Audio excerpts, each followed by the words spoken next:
Kami pilih judul Ambisi Garuda Menghabisi Korea karena memang rasanya ini merupakan judul yang tepat.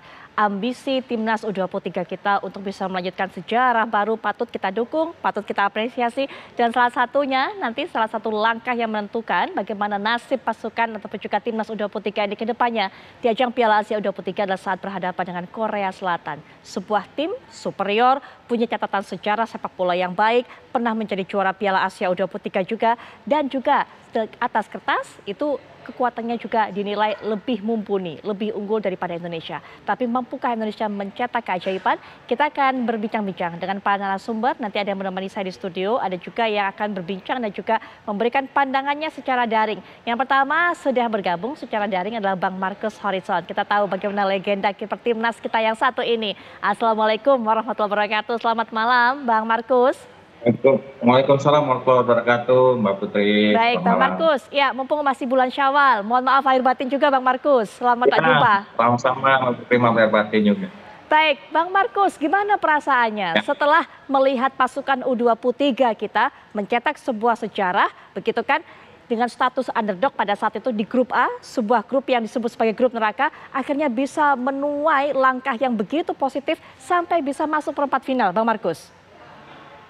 Ya, yang pertama saya mengucapkan selamat buat Timnas U23 Garuda Muda beserta pelatih, ofisial, pemain, manajer yang berhasil lolos ke perempat final. Ya, ini suatu kebanggaan buat kita karena ini lagi-lagi Coach STY membuat sejarah, dan selamat buat Coach STY yang mungkin sudah diperpanjang sampai 2027 ya.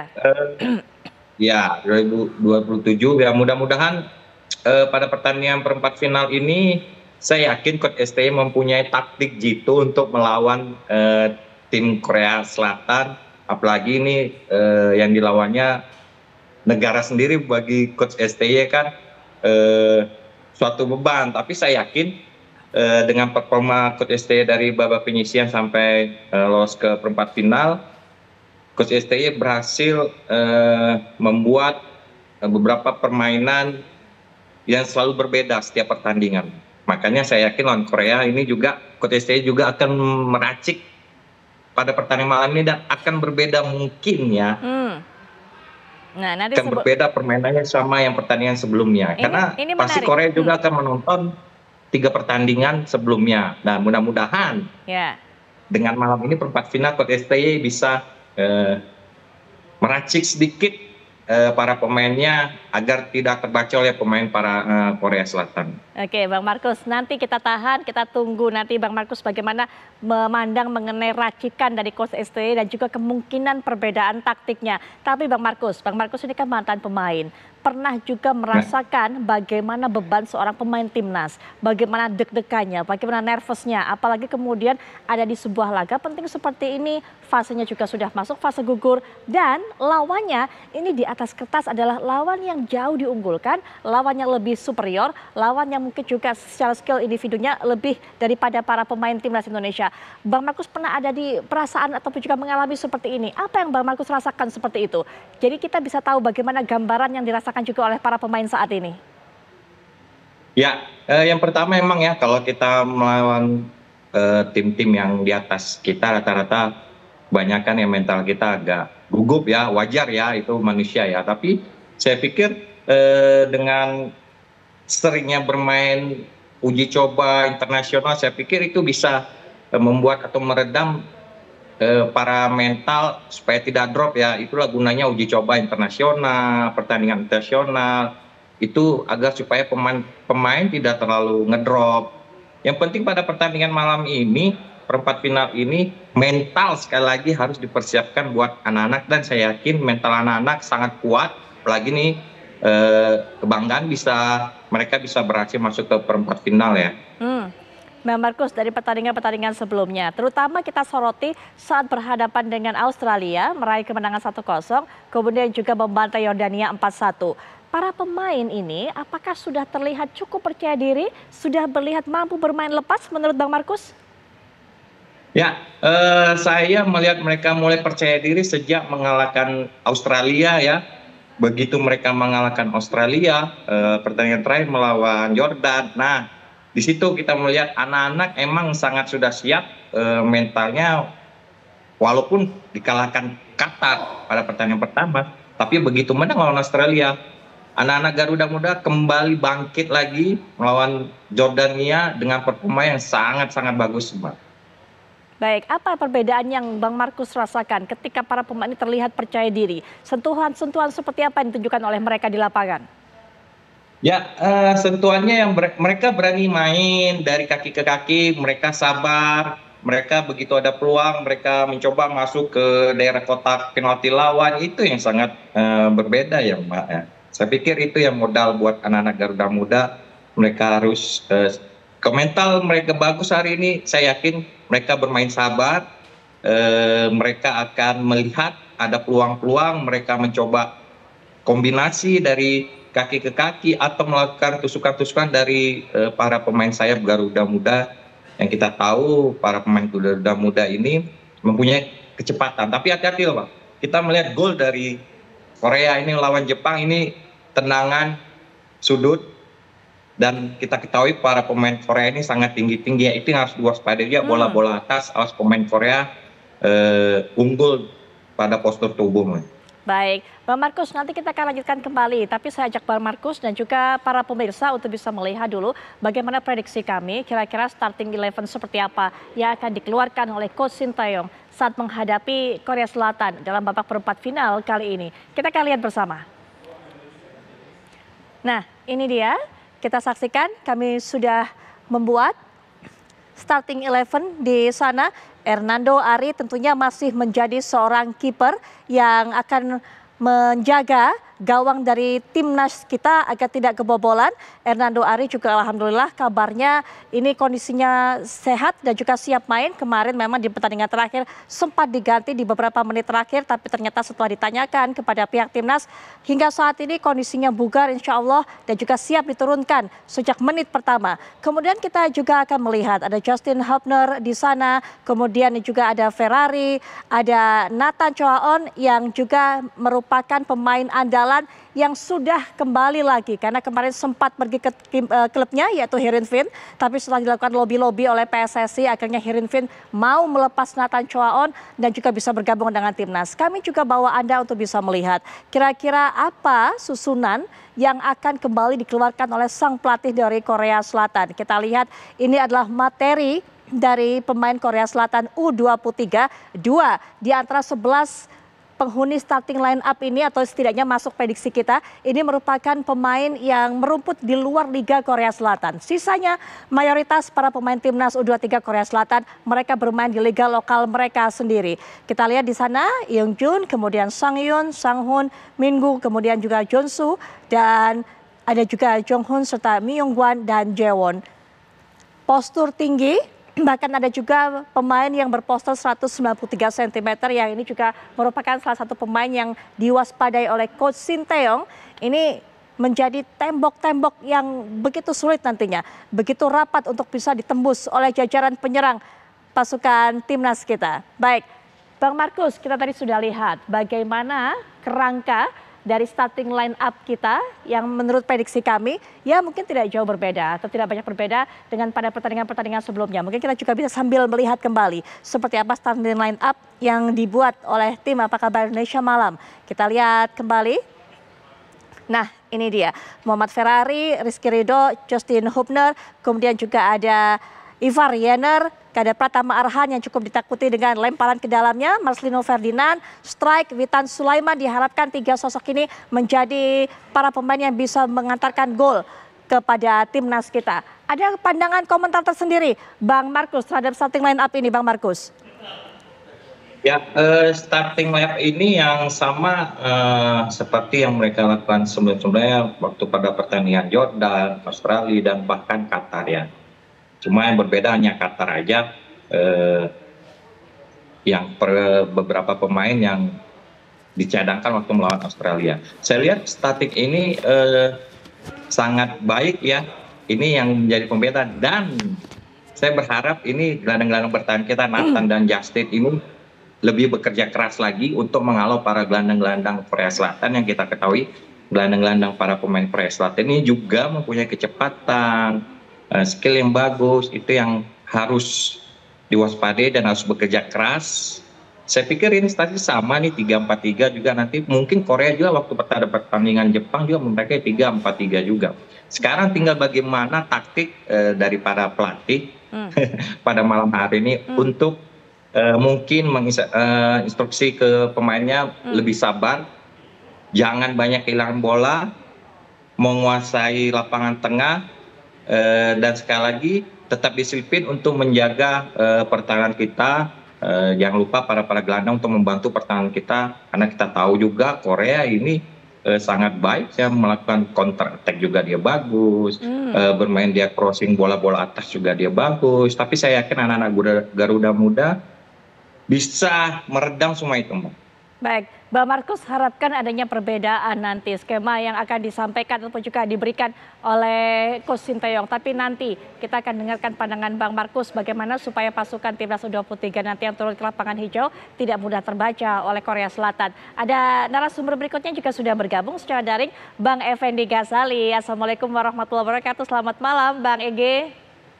Waalaikumsalam warahmatullahi wabarakatuh. Selamat malam Putri Viola, Bang Markus Sorison. Halo Bang Teddy. Kalau saya Dan dengar Malam. Kalau saya dengar suaranya ini Bang Ege sepertinya semangatnya sudah mulai dari sekarang nih, walaupun baru nanti dini hari pertandingannya. Malam ini sebetulnya agak dakdikduk sebetulnya, karena ini yang paling menentukan. Kalau kita sudah menang nanti malam, sebetulnya jalan ke Olimpiade itu sudah terbuka. Karena Oke. 1-2 langsung ke Olimpiade, bahkan kalau babak selanjutnya itu pun terhenti, kita masih melawan pemenang antar konfederasi yang sudah menunggu, Konfederasi Afrika itu Guinea begitu. Jadi malam ini adalah malam penentuan pulang, atau ya mudah-mudahan tidak demikian, atau kan masih akan melanjutkan untuk 3-4 atau 1-2 tentunya harapan kita, di mana di situ sudah menunggu jejak baru ke Olimpiade.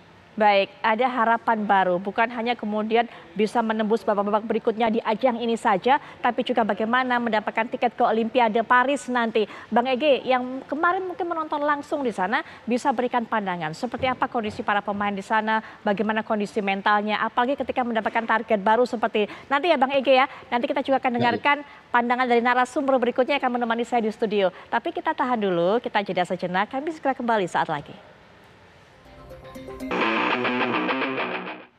Kita kembali lanjutkan perbincangan. Seperti yang sudah saya informasikan tadi, ada tamu baru menemani saya. Ini rekan yang paling asik diajakin ngobrol soal bola, apalagi soal timnas. Ada Bang Opan Lamara. Assalamualaikum. Waalaikumsalam. Malam Bang Apa Opan. kabar, Put? Baik, baik. Sehat ya? Alhamdulillah sehat dan Makin juga semangat.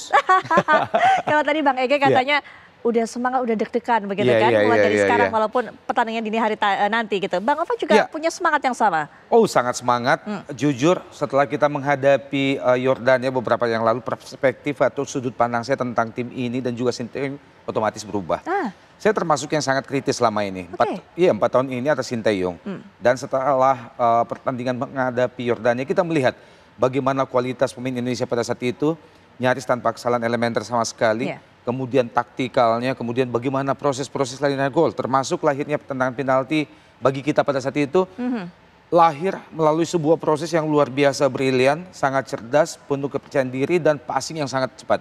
Betul. Dan saya tidak melihat bahwa itu adalah Indonesia seperti biasanya, Indonesia yang sangat berbeda.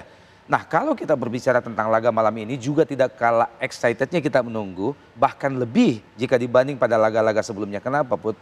Saya melihat bahwa harusnya kita bisa memanfaatkan bagaimana Korea pasti sangat diunggulkan. Bahkan kembali untuk diunggulkan sebagai calon juara, sebagai juara pada turnamen kali ini. Nah ini harusnya menjadi motivasi buat kita menghadapi sang juara bertahan, harus bermain lebih lepas. Apalagi saya melihat ada 3 keunggulan Indonesia dalam laga malam ini yang harusnya bisa dimaksimalkan ya. Yang pertama adalah posisi Coach Sinteyong. Orang Korea yang sempat melatih timnas Korea di berbagai jenjang umur, mulai dari usia di bawah 20, usia di bawah 23, kemudian senior. Artinya Sinteyong orang Korea yang tentu sudah sangat mengenal karakter bermain timnas negaranya, termasuk under 23. Itu yang pertama. Yang kedua, kali ini kita akan turun full tim. Ya, semua pemain siap, tidak ada yang terkena akumulasi kartu atau tidak ada yang tidak siap untuk turun malam ini semua. Dan ini yang pertama kalinya Indonesia bisa menyiapkan full tim sejak perhelatan di Qatar kali ini. Kita tahu di pertandingan pertama menghadapi Qatar kita tidak bisa menurunkan 2 pemain, salah satunya Justin Hubner. Kemudian di laga menghadapi Australia kita juga tidak bisa menurunkan Ramadan Sananta dan juga Jenner karena terkena akumulasi kartu. Dan di laga terakhir Yordania kita tidak bisa menurunkan Ramadan Sananta. Nah malam ini kita full tim, semua siap. Nah yang ketiga nih keunggulan bagi Indonesia malam ini, kita bermain di Stadion Abdullah bin Khalifah. Stadion ini bahkan sempat diulas secara khusus oleh berbagai media di Korea Selatan hari ini dan kemarin sebagai stadion yang mereka anggap sebagai kandang kedua bagi Indonesia. Betul. Bahkan mereka menyebutnya sebagai GBK kedua bagi Indonesia. Bagaimana tidak? Track record kita bermain di sini, kita 3 kali meraih kemenangan. Satu diantaranya adalah saat menghadapi Vietnam di Piala Asia Senior bulan Januari yang lalu. Kita juga menang pada saat itu. Kemudian saat menghadapi Australia kita juga menang di stadion ini juga. Dan menghadapi Yordania kita bahkan menang besar kemarin. Betul. Dan yang menguntungkan bagi kita jika bermain di sini antara lain adalah stadion ini kapasitasnya walaupun sangat komplit karena salah satu stadion yang digunakan di perhelatan Piala Dunia tahun 2022 yang lalu. Tapi stadion ini hanya berkapasitas tidak lebih dari 12.000 tempat duduk. Artinya hanya dengan menghadirkan 5.000 saja supporter fanatik Indonesia di sana, maka gemuruhnya dukungan Indonesia sudah sangat kelihatan ya. Bahkan saat menghadapi tim tuan rumah Qatar, Indonesia lebih dominan pendukungnya pada saat itu. Karena dengan menghadirkan 5.000 sampai 6.000 orang Indonesia di situ, udah mulai kelihatan separuh dari stadion itu. Semuanya pendukung Indonesia. Betul, 3 poin ini harusnya kita bisa maksimalkan. Ditambah lagi dengan sebagai tim unggulan, Korea Selatan tentu dihinggapi beban psikologis yang tidak ringan. Apalagi mereka menghadapi tim yang selama ini disebut sebagai tim underdog di perhelatan ini Indonesia. Artinya kita harusnya bisa bermain lebih lepas menghadapi Korea malam ini. Oke, Coach Sinteyong memang punya catatan tersendiri mengenai stadion ini. Ia bahkan mengatakan bahwa saya Indonesia merasakan tuah dari stadion ini. Karena setidaknya berarti kalau tidak salah sudah ada 4 kemenangan yang ditorehkan oleh Coach Sinteyong saat membawa pasukan Indonesia bermain di stadion ini. Dengan Korea Selatan juga dia sempat bermain di sini. Nah, bicara mengenai bagaimana mengkonversi status underdog, mental ini kemudian sebagai tim yang kurang diunggulkan, Bang Ege, untuk kemudian dikonversi menjadi sebuah motivasi yang begitu menyala, sebuah tekad yang sangat luar biasa. Bang Ege yang kemarin sempat mungkin bertemu dengan para pemain langsung, berbicara dengan para official, bicara dengan PSSI, bagaimana kemudian atmosfer yang ada di sana? Ya, saya Opan persis sekali ini analis sepak bola terbaik juga. Dan Stadion Abdullah bin Nasser bin Khalifa itu memang stadion kita lah, Bang Markus dan para pemirsa ya. Saya kemarin itu 2 kali kan di situ lawan Australia maupun lawan Yordania. Betul, itu stadion yang relatif agak kecil ya dengan 12.000 tempat duduk dan setengahnya sudah selalu kita kuasai dengan para dulu menyebut Ultras Garuda, sekarang namanya Garuda Qatar saja, menyanyi sepanjang pertandingan dan para koordinatornya Dadan, Afif dan Vidi menjanjikan setidaknya akan datang pada jumlah yang sama atau lebih pada malam ini. Tadi sudah koordinasi saling support dengan mereka. Dan betul Putri, tadi saya sempat berbicara dengan Pak Sumarji, Pak Endri juga melalui sambungan perpesanan ya di media bahwa semuanya hari ini khususnya menekankan pada sesi motivasi, kemudian classroom untuk mempelajari VAR, dan mudah-mudahan kata mereka itu dengan dukungan penonton serta dukungan semua pemirsa di Indonesia, sekali lagi mental untuk bermain lepas itu intinya. Karena anggaplah kita kan sudah sampai pada batasnya kan, itu sudah lewat dari grup ya, secara mengejutkan 1-0 menang lawan Australia yang tidak pernah kita menang sebelumnya, kemudian juga 4-1 lawan Yordania. Sekali lagi memang Korea ini menurut pengamatan saya dari 3 penampilan mereka sebelumnya, kalau Uni Emirat Arab anggaplah selalu kalah gitu ya, tetapi ketika misalnya melawan Cina yang juga sebetulnya cukup mengurung Korea, dan terlebih lagi pada perebutan terakhir dengan Jepang, saya yakin Jepang sangat ingin menang ya untuk menghindari Qatar di grup atas itu yang akan bertanding melawan Jepang pada pertandingan lebih awal sebelum kita. Itu Korea punya keunggulan dalam merusak yang saya sebut penguasaan spasial. Jadi bagaimana misalnya kita menjadi bermain tidak lepas dan bola 1-2 yang ditunjukkan dengan sangat baik Opan pada waktu gol yang dicetak. Baik Witan ya, ini di layar nih Witan mencetak gol, dan kemudian juga Marcelino ya yang saling 1-2. Kalau ini Witan ya memberikan tendangan sudut. Ini salah satu gol yang bisa di-voting menjadi gol terbaik dalam babak penyisihan. Kemudian juga Marcelino saling bertukar. Nah, ini umpan dari Witan ke Marcelino untuk melewati kiper Yordania misalnya. Nah, ini yang tidak boleh sampai dirusak oleh Korea yang sampai saat ini pertahanannya masih baik sekali, belum ada kebobolan. Dan kita tahu bahwa kedua kiper mereka ya, baik nanti yang diturunkan Jong Hun maupun misalnya Jong Bum, serta para gelandang bertahan mereka, saya biasanya agak gampang mengingat nama mereka, terutama karena saya pakai nama tengahnya. Ada Sang Bin, Sang Yun, dan kemudian ada Sang Hun gitu ya. Lalu ada Jaewon, dan tentu saja pada konteks yang lebih Lee Yong Jun. Ya, kita lihat bahwa top skornya Lee Yong Jun sekarang bertengger di posisi pertama ya, bersama-sama dengan dua striker dari Arab Saudi. Ya. Baik, nah ini kita akan lihat terlebih dahulu juga, kami punya data dan fakta yang sudah kami siapkan mengenai pertandingan ini, setidaknya juga mengenai kekuatan dari tim nasional Indonesia, kemudian juga mengenai dari sosok ST. Kita akan lihat bersama. Baik, inilah dia head to head ataupun juga rekor pertemuan Korea Selatan U23 dengan Indonesia, dengan timnas U23. Kita lihat di sana pada pertemuan yang kami sampaikan, Korea Selatan mengalahkan Indonesia 2-1, kemudian juga membantai 4-0 Indonesia. Kemudian pada pertemuan berikutnya Korea Selatan ini membantai Indonesia 7-0, kemudian juga menang 1-0, dan juga pada Mei 95 kualifikasi Olimpiade Zona Asia, Korea Selatan ini mengalahkan Indonesia 2-1. Artinya memang 5 pertandingan terakhir kita nggak pernah menang ya. Tidak pernah menang, selalu menjadi korban bahkan sekedar draw pun tidak pernah. Itu dia. Bang Opan, bagaimana melihatnya ini? Iya, ini menunjukkan bagaimana kedikdayaan Korea atas kita, tapi jangan lupa di luar kontestasi usia 23 ini, under 19, usia 19 kita pernah menang lawan Korea beberapa tahun yang lalu. Evan Dimas dan kawan-kawan pada saat itu menaklukkan Korea di kandang kita di GBK, dan itu pula lah yang membuat kita akhirnya bisa hadir di Myanmar pada saat itu untuk mengikuti putaran final Piala Asia Under 19 pada saat itu. Artinya bahwa terlepas dari itu semua Put, ada sejarah manis yang masih tersisa bagi Indonesia. Dan malam ini kalau kita melihat konteksnya bagaimana Korea begitu superior di penyisian grup B, tidak pernah terkalahkan, bahkan bersama Uzbekistan Korea menjadi 2 negara dari 16 peserta yang masih clean sheet. Betul, ya, kebobolan. tidak pernah kebobolan sama sekali.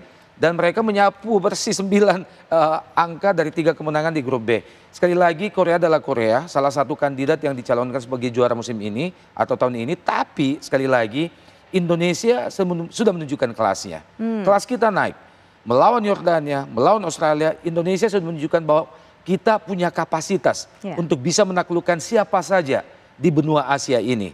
Oleh karena itu, peran psikolog yang mendampingi Indonesia sangat berperan, sangat kita butuhkan. Bagaimana psikiater yang mendampingi atau psikolog yang mendampingi bisa mengangkat mental bertanding anak-anak kita malam ini. Jangan kalah sebelum bertanding. Harus tetap bisa bermain lepas, bermain bebas, apalagi yang kita hadapi adalah Korea. Dan ada di balik itu bagaimana peran Sinteyong sangat penting. Kenapa? Selain bagaimana kapasitas kita semakin berkembang semakin jauh di bawah Sinteyong, Sinteyong dalam tanda kutip itu dipecat setelah Piala Dunia 2018 di Rusia karena dianggap gagal mengantarkan Korea melaju dari fase grup sehingga diberhentikan. Dan tentu ada dendam di sini. Ada dendam walaupun dalam beberapa pernyataannya dia mengatakan bahwa saya lebih menginginkan seandainya Indonesia bisa ketemu Korea di final. Betul. Tapi rupanya adalah takdir. Dan kalau kita melihat bagaimana Psy War sebetulnya mulai dilayangkan secara pelan-pelan oleh Sinteyong setelah ada kepastian bahwa Indonesia akan ketemu Korea, itu juga makin terlihat. Dan sempat diliput oleh media-media Korea, antara lain misalnya di latihan terakhir yang diliput media Korea, mereka menggambarkan Sinteyong tampak rileks.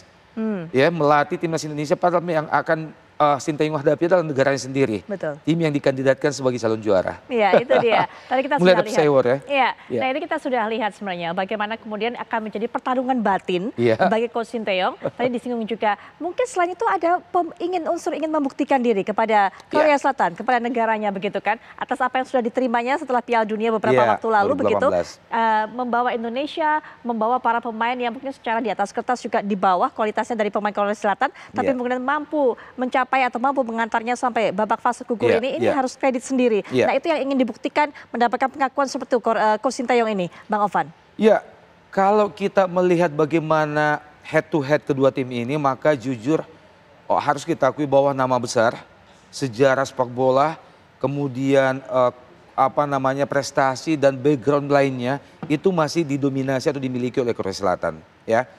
Tapi kalau kita melihat bagaimana kapasitas bermain dari anak-anak kita saat menghadapi Australia, kemudian puncaknya adalah saat menghadapi Yordania, maka sekali lagi saya harus mengatakan di sini Put, bahwa secara teknik, secara kualitas tim, kita bisa mengalahkan siapa saja di benua Asia ini. Jika melihat pada laga terakhir menghadapi Yordania.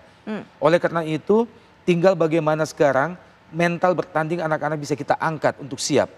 Jangan sampai laga menghadapi Yordania beberapa yang lalu menjadi anti klimaks bagi anak-anak kita.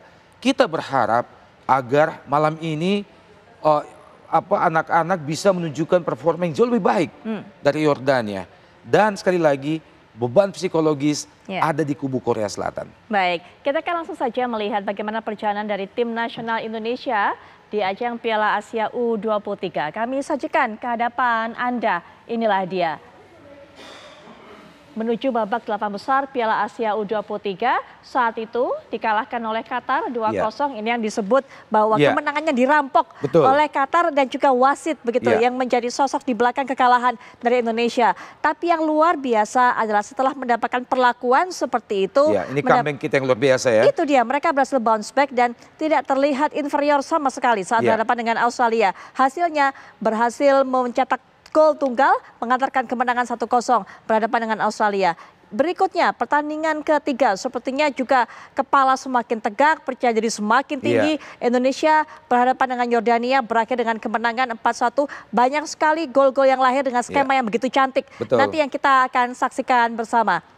Apakah kemudian kepercayaan diri ini juga masih terlihat saat berhadapan dengan Korea Selatan. Nanti kita akan ulas kembali, apalagi tadi Bang Markus mengatakan semoga nanti akan ada perubahan sehingga Indonesia yang mungkin akan dipelajari oleh Korea Selatan dari 3 pertandingan sebelumnya menjadi sebuah tim yang tidak terbaca dan juga di luar prediksi dari Korea Selatan. Nanti kita akan bahas kembali Bang Markus, Bang Ege, Bang Ovan masih bersama kita setelah jeda berikut ini. Baik Cina, Jepang ataupun juga Uni Emirat Arab, 3 tim yang berhadapan dengan Korea Selatan di fase grup belum ada yang bisa membobol, belum ada yang bisa menembus dan juga mengirimkan bola untuk masuk ke gawang dari Korea Selatan. Anda bisa bayangkan bagaimana rapatnya pertahanan mereka, bagaimana rapinya juga permainan mereka. Kalau Bang Markus katakan juga tadi bahwa mereka para pemainnya juga bermain sangat cepat sehingga kemudian menguasai lini tengah menjadi salah satu kunci bagi pasukan kita jika ingin kemudian menguasai jalannya pertandingan. Tapi Bang Markus tadi, Bang Ege sempat katakan bahwa penguasaan spasial, penguasaan ruang dari Korea Selatan ini juga cukup mumpuni kalau kita lihat dari pertandingan-pertandingan sebelumnya. Bang Markus juga mungkin ada catatan lain sehingga kemudian ada kesempatan, ada celah di sana bagi para gelandang kita, para penyerang kita untuk bisa menciptakan peluang. Ya, sebelumnya saya ucap salam dulu buat Bung Ovan. Assalamualaikum Bang. Waalaikumsalam. Ya, Mbak Putri. Saya pikir kita ketahui Korea Selatan ini clean sheet, tidak pernah kebobolan, dan saya yakin mudah-mudahan para pemain Garuda Muda dengan ketatnya para pemain Korea Selatan di lini pertahanan, saya pikir ada celah mungkin yang bisa dimanfaatkan buat anak-anak Garuda Muda, yaitu dengan melakukan tembakan-tembakan dari luar kotak penalti atau daerah kotak penalti, itu yang bisa membedakan Garuda Muda. Saya yakin mudah-mudahan para pemain-pemain Garuda Muda nih melalui gelandangnya, Marcelino, Witan, dan yang lain mungkin bisa melakukan tembakan-tembakan jarak jauh, Mbak. Karena kita tahu ini tembok kuat ini Korea Selatan ini di barisan pertahanan ini. Baik, Bang Ege, siapa para pemain kita yang berpotensi untuk bisa menciptakan perbedaan tentunya saat bermain nanti? Saya rasa Opan dan Bang Markus semua bisa menciptakan perbedaan. Saya setuju dengan Opan untuk mengatakan ini pada level U23 sudah tim dunia ini, khususnya yang dipertunjukkan pada waktu main melawan Australia dan melawan Yordania. Jadi siapapun yang diturunkan, apakah itu nanti kita dengan 3-4-3 atau kemudian 3-4-2-1, saya rasa semuanya punya peluang untuk membuat perbedaan, apalagi semua bisa turun. Tapi satu catatan, nanti butuh masukan dari Bang Opan juga. Pertahanan kita di babak kedua khususnya ya, kalau melawan Australia itu diberondong sedemikian rupa, mampu bermain bersama-sama. Tetapi pada waktu melawan Jordania saya lihat masih ada celah ya, yang ya kebetulan saja kiper kita memang cukup tangguh ya, kiper utama Hernando maupun yang kedua. Tetapi beberapa celah di situ bisa dieksplorasi baik oleh Sabra, Darwis, Al-Hadj, bahkan juga Jamus misalnya yang kita lihat bermain dari kanan. Tetapi di situ kita ada sedikit keuntungan karena melihat langsung di lapangan itu antar pemain Jordania itu ada sedikit ini ya, semacam konflik, merasa tidak sering mendapat bola dan sebagainya. Jadi ada dua catatan Putri Viola, nanti biar Bang Markus dan Bang Opan yang membahas lebih jauh. Jangan sampai terbuka sedikit saja pertahanan kita, khususnya kita melihat bagaimana Kim Min Woo misalnya itu bisa memanfaatkan satu kali saja tendangan sudut ya, Opan ya, pada menit ke-7 pada waktu melawan Jepang, dan jadi ini Kim Min Woo pemain yang main di luar ya, tepatnya di Düsseldorf. Nah, pada bagian lain kita juga mencatat bahwa apa yang diharapkan oleh Marcus Horizon tadi agak kurang Bang Opan terjadi. Jadi tendangan-tendangan dari luar kotak penalti agak kurang terjadi, kecuali dua set piece yang luar biasa bagus itu, yaitu tiba-tiba Rizky Ridho naik dari belakang cepat sekali dan jauh sekali ke tengah, lalu kutak-atik sedikit ya, balik ke Rizky Ridho, kemudian ke Witan dengan salah satu gol terbaik babak penyisian itu, ditambah dengan kerjasama apik dari Arhan, kemudian Witan dan Marcelino mencetak gol kembali. Di luar itu saya melihat hanya satu kali Nathan Chuaon mencoba melakukan tendangan kencang, agak meleset, dan kemudian Rafael Struts melakukannya. Jadi harapan Markus adalah harapan kita semua juga ya, mengingat ketatnya pertahanan Korea, ditambah lagi dengan mereka memiliki gelandang-gelandang yang menurut saya itu mampu bertahan dengan baik dan hampir sama dengan kita Opan ya, mampu bermain bersama.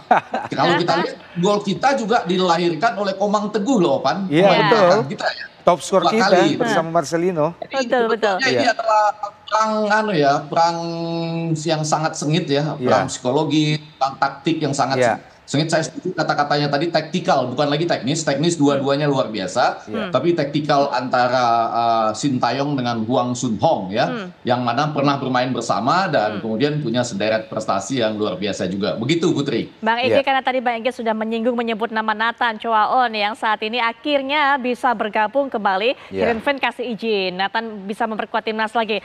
Bang Ege termasuk yang kemudian merasa lebih tenang, merasa lebih nyaman dengan Nathan kembali masuk dan juga bisa dipercaya mengisi starting line up?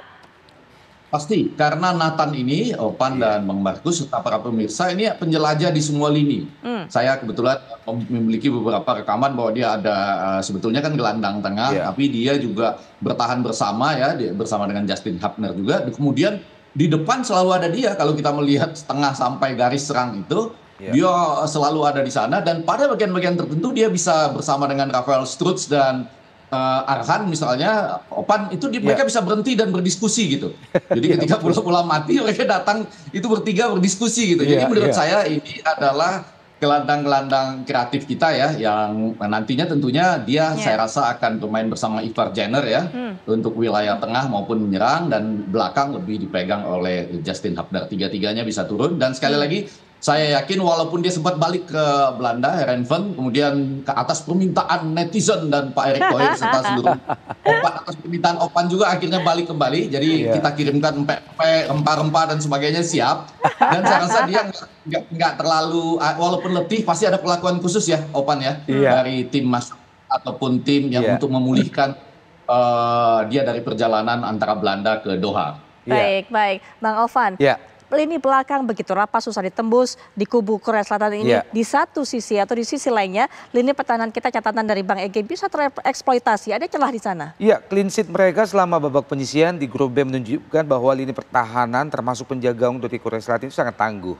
Tapi bukan berarti kita tidak bisa menjebolnya.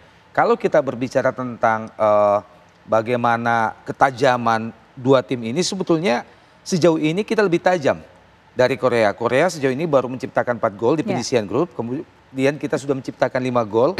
Ya masih jauh lah Arab Saudi di atas bisa menciptakan dan Uzbekistan 10 gol ya. Nah artinya apa?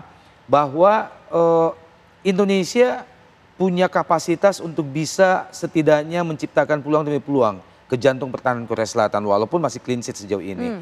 Apalagi kita ditopang oleh taktik bermain dari Sinteyong senantiasa berubah dari satu match ke match yang lain. Sinteyong juga senantiasa memberikan kebebasan tidak hanya kepada striker sebagai target untuk mencetak gol. Terbukti Komang Teguh menjadi top skor kita, Marcelino Ferdinand top skor kita dengan 2 gol masing-masing. Yang keduanya kita tahu bukan sebagai lone striker atau target man di depan, tapi mereka bisa menciptakan gol dengan 4 gol sebanyak itu. Nah, yang kedua adalah seperti yang disampaikan oleh Chief Ege tadi, kita selalu saling menyapa dengan sebutan Chief ya. Chief Ege tadi bahwa selain Nathan, ada 2 pemain lain yang senantiasa diberikan kebebasan untuk bereksplorasi. Kalau kita memperhatikan 3 pertandingan awal yang kita lakukan di grup A. Jenner, Marcelino Ferdinand, kemudian Nathan Cho. 3 pemain ini kerap kali menjadi otak dari serangan Indonesia ya. Berawal dari bawah hingga ke jantung pertahanan lawan. Kemudian Sinteyong juga bisa menyulap Witan Sulaiman dan Rafael Struijk tiba-tiba menjadi kejutan yang muncul dari sisi yang tidak diduga pertahanan lawan. Dan satu lagi yang juga semakin dalam diulas oleh media-media asing termasuk media di Korea Selatan adalah lemparan maut dari seorang Pratama Arhan. Itu dia. Iya, ini kerap menjadi kesulitan bagi siapa untuk mengantisipasi ini. Karena lemparannya konon Pratama Arhan belakangan memperdalam ilmu lemparannya, tidak hanya jaraknya dan powernya, tapi juga bagaimana melempar bola itu muter. Sehingga jatuh dimanapun bola itu bisa jadi liar di depan gawang lawan. Nah kelebihan-kelebihan ini harus bisa kita maksimalkan. Dan jangan lupa dukungan dan doa dari rakyat Indonesia malam ini. Pastinya ada berbagai macam skenario tentunya kita nanti masih menantikan apakah memang bisa selesai di waktu normal 2 kali 45 menit, perlu extra time atau bahkan diselesaikan sampai adu penalti. Kalau memang yang terakhir ini yang saya sampaikan Bang Markus bisa menjadi penentu adu penalti antara kedua tim ini. Kalau Hernando Ari kiper utama kita diberikan kepercayaan, seperti apa keyakinan Bang Markus menilai kiper yang satu ini? Karena sesama kiper nih. Cocok ya, legend. Yang pasti kalau misalkan sampai terjadi adu penalti ini sangat menguntungkan buat Indonesia ya, karena Indonesia mempunyai kiper hebat seperti Hernando, bisa menghalau beberapa tendangan penalti, dan ini saya yakin Hernando kalau misalkan terjadi sampai adu penalti ini bisa menjadi pahlawan lagi nih buat Indonesia nih. Saya yakin Hernando insting buat adu penaltinya sangat bagus. Baik, nah terakhir juga menutup perbincangan kita mengenai prediksi skor ataupun juga hasil dari pertemuan ini atau pertemuan Indonesia dengan Korea Selatan nanti. Dari Bang Markus terlebih dahulu, silakan Bang. Halo? Ya silakan Bang, prediksinya Bang.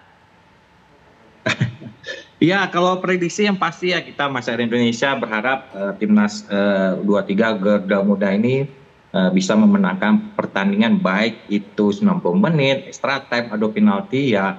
Kalau prediksi skor saya nggak bisa Mbak, yang penting kita sama-sama berharap berdoa ya mudah-mudahan pada nanti malam Garuda Muda bisa tampil baik, mental bagus, mudah-mudahan Indonesia bisa menang Mbak.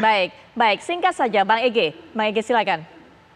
Ya, waktu main bola sama-sama dengan teman-teman di Qatar itu saya bilang lawan Jordania kita bisa menang sampai 3, hampir nggak ada yang percaya. Kalau malam ini saya mengatakan kita punya rasa optimis, tapi saya selalu izin Bang Opan dan para pemirsa selalu bilang lihat 10-15 menit pertama, artinya timnas kita harus main bebas, lepas ya, dan Sintayong yang kontraknya baru diperpanjang harus taktikal tadi kata Opan. Jadi artinya kalau nggak jalan 10 menit atau 15 menit harus melakukan apa? Kalau ada plan A, plan B seperti itu, rasanya kita bisa optimis walaupun sekali lagi kalau kita menang malam ini kita memutus jalan Korea untuk pertama kalinya loh, tidak ke Oke. Olimpiade atau tidak 3 besar Piala Asia U23. Baik. Demikian Putri. Ya, Bang Ovan terakhir penutup. Ya mungkin karena kita sering main bola bareng sama Chief Ege, saya sependapat bahwa 10-20 menit awal akan menjadi penentu.